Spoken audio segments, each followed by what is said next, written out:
Now we're going to talk about these trench beds. These here that are called trench beds. Uthi sinevimbela moya sinomsele wethu manje sesizokhuluma ngombhede ombiwe.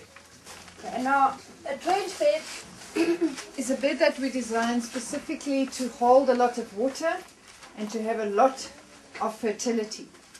It's quite a lot of work doing it, but once we've made a trench bed, it's good for 5 to 8 years. So it will be working for you for a very long time. As we dig out the soil, we put the topsoil on the one side and the subsoil separate. Mostly what will happen is that you'll have different types of soil. As you're digging down, you'll see that it changes. Mostly on top what you'll have is more fertile soil. It will be slightly darker. It should be slightly softer.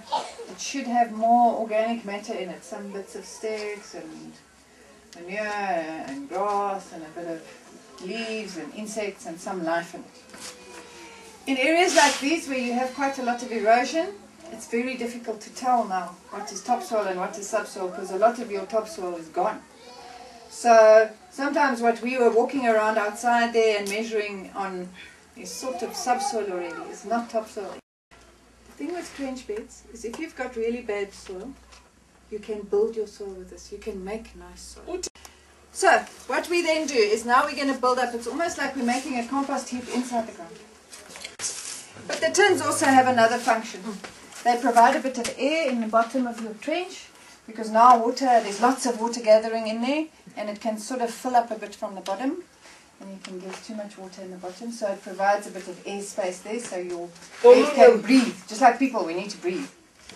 The other thing that tins do, you know that they rust, they go red and they go old looking.